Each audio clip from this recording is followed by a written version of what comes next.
नमस्कार शेतकरी बांधवांनो, राज्यातील लाखो शेतकऱ्यांसाठी एक मोठी आणि महत्त्वाची बातमी सध्या चर्चेत आली आहे. अनेक वर्षापासून कर्जाच्या ओझ्याखाली दबलेल्या शेतकऱ्यांना दिलासा मिळावा यासाठी सरकार विविध योजना राबवत असते. अशाच एका चर्चेत असलेल्या कर्जमाफी योजनेबाबत आज आपण सविस्तर माहिती जाणून घेणार आहोत. मित्रांनो, शेती आपल्या देशाचा कणा मानला जातो. शेतकरी दिवसरात्र मेहनत करून अन्नधान्य पिकवतो, परंतु गेल्या काही वर्षात हवामानातील बदल, वाढलेला खर्च, बियाणे, खते, औषधे याचे वाढलेले दर आणि बाजारातील चढउतार यामुळे अनेक शेतकरी आर्थिक अडचणीत सापडले आहेत. अनेक शेतकऱ्यांना शेती करण्यासाठी बँकेकडून कर्ज घ्यावे लागते. काही वेळा पीक चांगले आले तर कर्ज फेडणे शक्य होते, पण पाऊस कमी झाला, अतिवृष्टी झाली किंवा पिकाला रोग आला तर शेतकरी अडचणीत येतो. अशा परिस्थितीत कर्जाचा भार वाढतो. याच कारणामुळे राज्यातील अनेक शेतकरी कर्जमाफीची वाट पाहत असतात. कर्जमाफी म्हणजे शेतकऱ्यांवर असलेले काही कर्ज सरकारकडून माफ केले जाते किंवा त्यासाठी मदत दिली जाते. त्यामुळे शेतकऱ्यांना पुन्हा नव्याने उभे राहण्यासाठी संधी मिळते. सध्या राज्यभरात कर्जमाफीबाबत अनेक चर्चा सुरू आहेत. अनेक शेतकरी बँकांमध्ये जाऊन माहिती घेत आहेत. काही जण मोबाईलवर मेसेज तपासत आहेत, तर काही जण आपल्या गावातील सोसायटी, बँक किंवा कृषी कार्यालयामध्येच माहिती विचारत आहेत. मित्रांनो, कोणती योजना आली की सर्वात पहिला प्रश्न पडतो तो म्हणजे योजनेचा लाभ कोणाला मिळणार, आपण पात्र आहोत का, आपले नाव यादीत आहे का, पैसे कधी मिळणार, या सर्व प्रश्नांची माहिती आपण या व्हिडिओमध्ये टप्प्याटप्प्याने जाणून घेणार आहोत. सर्वात अधिक महत्त्वाची गोष्ट लक्षात ठेवा, कोणती सरकारी योजना असो त्यासाठी काही नियम आणि प्रक्रिया असते. त्यामुळे सोशल मीडियावर येणाऱ्या प्रत्येक बातमीवर लगेच विश्वास ठेवू नका. अधिकृत माहितीची खात्री करून घ्या. आता बघा, शेतकऱ्यांना सर्वात मोठी चिंता असते की बँकेच्या कर्जाची, कारण कर्ज घेतल्यानंतर त्याचे हप्ते भरावे लागतात. जर पीक चांगले आले नाही तर हप्ते भरणे कठीण होते. त्यामुळे अनेक कुटुंबावर आर्थिक ताण वाढतो. यामुळे सरकारने शेतकऱ्यांचा विचार करून काही महत्त्वाचे निर्णय घेण्याबाबत चर्चा सुरू असल्याची माहिती समोर येत आहे. यामुळे अनेक शेतकऱ्यांमध्ये आशेचे वातावरण निर्माण झाले आहे. मित्रांनो, अनेक शेतकरी असे आहेत की ज्यांनी खरीप हंगामासाठी कर्ज घेतले आहे. काहींनी बियाणे खरेदी केली, काहींनी खते घेतली, तर काहींनी औषधांवर मोठा खर्च केला. शेतीमध्ये गुंतवणूक वाढवल्यामुळे शेतकऱ्यांना आर्थिक मदतीची गरज अधिक जाणवत आहे. याच काळात कर्जमाफीची चर्चा सुरू झाल्यामुळे गावोगावी शेतकरी याबाबत माहिती घेताना दिसत आहेत. अनेक ठिकाणी बँकांमध्ये चौकशी सुरू आहे. काही ठिकाणी कागदपत्रांची पडताळणी सुरू असल्याचे सांगितले जात आहे. आता एक महत्त्वाचा प्रश्न म्हणजे कागदपत्रे कोणती लागतात. सामान्यपणे बँक खाते, आधार कार्ड, 7/12, कर्जाची माहिती आणि इतर आवश्यक कागदपत्रे तपासली जाऊ शकतात. त्यामुळे शेतकरी बांधवांनी आपली कागदपत्रे अद्ययावत ठेवणे खूप महत्त्वाचे आहे. अनेक वेळा असे दिसून येते की बँक खाते आधारशी जोडलेले नसतात, काहींची KYC पूर्ण नसते, काही ठिकाणी मोबाईल नंबर अपडेट केलेला नसतो. अशा छोट्या गोष्टींमुळे पुढील प्रक्रिया उशिरा होऊ शकते. म्हणून सर्व शेतकरी बांधवांनी आपल्या बँकेत जाऊन खाते व्यवस्थित आहे का, मोबाईल नंबर अपडेट आहे का आणि KYC पूर्ण आहे का याची खात्री करून घ्यावी. मित्रांनो, सरकार कोणती मदत देताना थेट बँक खात्यात पैसे पाठवण्याची पद्धत वापरत आहे. यालाच DBT म्हणजे थेट लाभ हस्तांतर असे म्हटले जाते. यामुळे लाभार्थ्याच्या खात्यात थेट रक्कम जमा होते. याचा सर्वात मोठा फायदा म्हणजे मध्यस्थाची गरज राहत नाही. पैसे थेट शेतकऱ्यापर्यंत पोहोचतात. याचमुळे पारदर्शकता वाढते. सध्या अनेक शेतकरी विचारत आहेत की पैसे कधी मिळणार. याबाबत अधिकृत घोषणा आणि स्थानिक प्रशासनाकडून मिळणारी माहिती यावरच विश्वास ठेवावा, अफवांवर विश्वास ठेवू नये. आणखीन एक महत्त्वाची गोष्ट म्हणजे सर्व शेतकऱ्यांना एकाच दिवशी लाभ मिळेलच असे नाही. अनेक वेळा प्रक्रिया टप्प्याटप्प्याने केली जाते. काही जिल्ह्यांमध्ये आधी काम सुरू होते तर काही ठिकाणी नंतर. म्हणून जर तुमच्या शेजाऱ्याला मेसेज आला असेल, तुम्हाला आला नाही तर घाबरण्याचे काहीही कारण नाही. अनेकदा यादी आणि पडताळणीच्या प्रक्रियेनुसार लाभ दिला जातो. शेतकरी बांधवांना आजच्या काळात कोणतीही योजना आली की फसवणुकीचे प्रकार देखील वाढतात. काही लोक फोन करून किंवा मेसेज पाठवून पैसे मागतात. अशा लोकांपासून सावध राहा. सरकारी योजना मिळवण्यासाठी कोणाला पैसे देऊ नका. तुमची बँक माहिती, OTP किंवा पासवर्ड कोणालाही सांगू नका. आता पुढील भागामध्ये आपण पात्रता, कोणत्या प्रकारच्या कर्जाचे विचार केला जाऊ शकतो, बँकांची पडताळणी कशी होते, कोणत्या शेतकऱ्यांना प्राधान्य मिळू शकते आणि शेतकऱ्यांनी कोणती काळजी घ्यावी याबाबत सविस्तर माहिती जाणून घेणार आहोत. म्हणून व्हिडिओ शेवटपर्यंत नक्की पहा. आता शेतकरी बांधवांना पार्ट 1 मध्ये आपण कर्जमाफीबाबत सुरू असलेली चर्चेची माहिती घेतली. तसेच कागदपत्र, बँक खाते, KYC आणि DBT याबाबत महत्त्वाच्या गोष्टी समजून घेतल्या. आता पार्ट 2 मध्ये आपण पात्रता, कर्जाची पडताळणी, बँकांची भूमिका आणि शेतकऱ्यांनी कोणती काळजी घ्यावी याबद्दल सविस्तर माहिती जाणून घेणार आहोत. मित्रांनो, कोणतीही सरकारी योजना असो त्यासाठी काही नियम असतात. सरकारला खात्री करावी लागते की लाभ योग्य व्यक्तीपर्यंत पोहोचत आहे का. त्यामुळे कोणतीही कर्जमाफी किंवा आर्थिक मदतीच्या योजनेत पडताळणीची प्रक्रिया महत्त्वाची असते. अनेक शेतकरी असा प्रश्न विचारतात की शेतीसाठी कर्ज घेतले आहे, मग आम्हाला लाभ मिळेल का. याचे उत्तर प्रत्येक प्रकारानुसार वेगळे असू शकते, कारण बँक आणि संबंधित विभाग कर्जाची माहिती तपासतात. उदाहरणार्थ, कर्ज कोणत्या उद्देशासाठी घेतले होते, ते शेतीसाठी होते का, कर्जाची नोंद व्यवस्थित आहे का, खाते सक्रिय आहे का, यासारख्या गोष्टी तपासल्या जाऊ शकतात. मित्रांनो, शेतीमध्ये कर्ज घेण्याची अनेक कारणे असतात. काही शेतकरी बियाणे खरेदीसाठी कर्ज घेतात, काही जण खतासाठी कर्ज घेतात, काहींनी औषधे, सिंचन, मशागत किंवा इतर शेतीच्या कामासाठी आर्थिक मदतीची गरज असते. म्हणून संबंधित विभाग कर्जाचा प्रकार आणि त्याचा उपयोग समजून घेण्याचा प्रयत्न करतात. यामुळे योग्य लाभार्थी ओळखण्यास मदत होते. सध्या अनेक गावामध्ये शेतकरी बँकांमध्ये जाऊन माहिती घेत आहेत.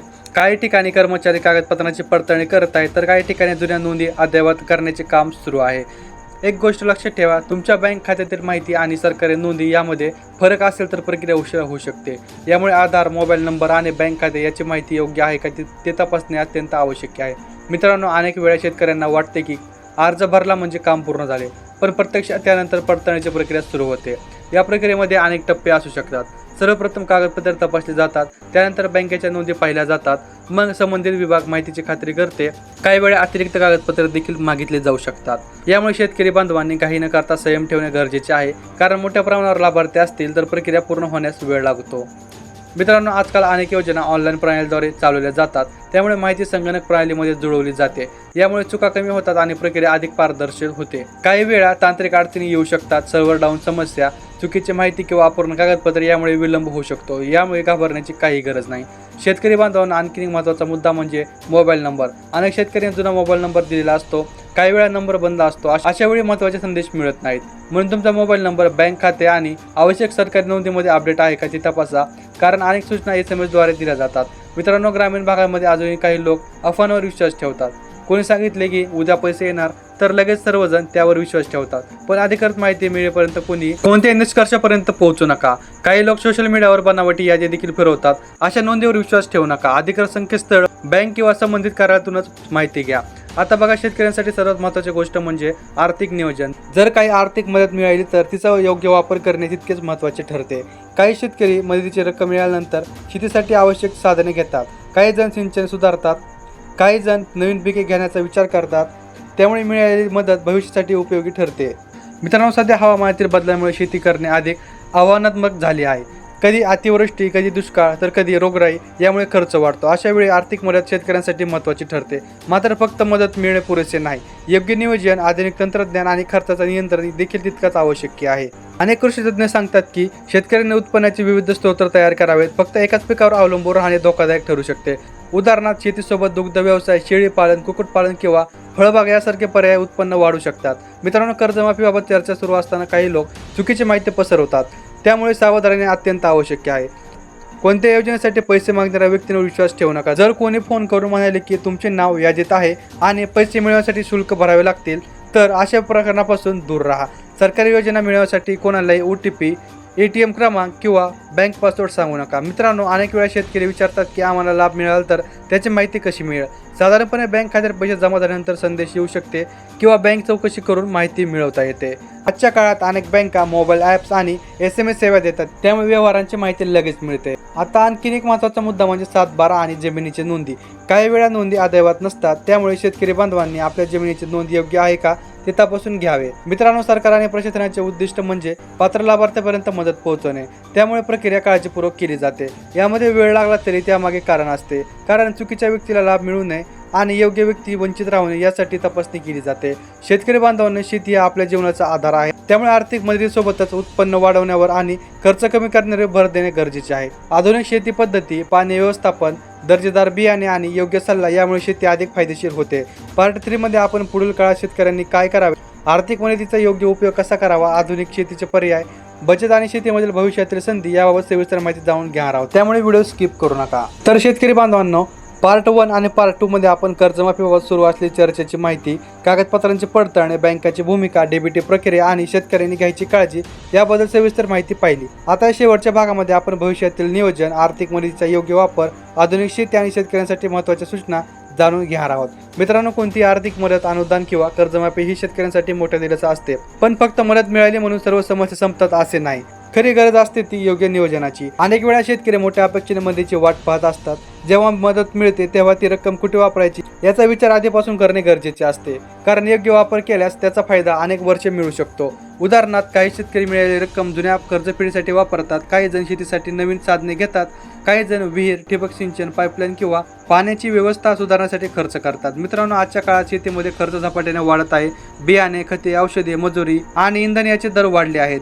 त्यामुळे प्रत्येक रुपयाचा योग्य वापर करणे आवश्यक आहे. शेतकरी बांधवांना अनेक कृषी तज्ज्ञ असं सांगतात की शेतीमध्ये फक्त उत्पादन वाढवणे पुरेसे नाही, उत्पादन खर्च कमी करणे देखील तितकेच महत्त्वाचे आहे, कारण खर्च कमी झाला तर नफा वाढण्याची शक्यता असते. या ठिकाणी आधुनिक शेती पद्धतीचा वापर करणे अत्यंत आवश्यक आहे. ठिबक सिंचन, माती परीक्षण आणि योग्य खत व्यवस्थापन यामुळे खर्च कमी होऊ शकतो. मित्रांनो, आजकाल हवामानात मोठे बदल होत आहेत. कधी अतिवृष्टी तर कधी दुष्काळ अशी परिस्थिती निर्माण होत आहे. त्यामुळे शेती करताना हवामानाचा अंदाज घेणे तेवढेच गरजेचे आहे. अनेक शेतकरी आता मोबाईलवर हवामानाची माहिती पाहतात. यामुळे पेरणी, फवारणी आणि काढणी याचे नियोजन करणे सोपे जाते. शेतकरी बांधवांना बचत करणे देखील खूप महत्त्वाचे आहे. चांगले उत्पन्न मिळाले की सर्व पैसे खर्च न करता त्यातील काही रक्कम बाजूला ठेवणे गरजेचे आहे. कारण शेती हा निसर्गावर अवलंबून असलेला व्यवसाय आहे. पुढील हंगाम कसा जाईल हे कोणीही सांगू शकत नाही. त्यामुळे बचत भविष्यात मोठा आधार ठरते. मित्रांनो, आज अनेक शेतकरी शेतीसोबत जोडधंदे देखील करत आहेत. दुग्ध व्यवसाय, शेळीपालन, कुक्कुटपालन, मत्स्यपालन आणि फळबाग यासारखे पर्याय चांगले उत्पन्न देऊ शकतात. एका उत्पन्नावर अवलंबून राहण्यापेक्षा अनेक स्त्रोत तयार करणे अधिक फायदेशीर ठरते. त्यामुळे जोखीम कमी होते. शेतकरी बांधवांना बाजारपेठेची माहिती घेणे देखील अत्यंत आवश्यक आहे. कोणत्या पिकाची मागणी वाढत आहे याची माहिती ठेवली तर योग्य निर्णय घेता येतो.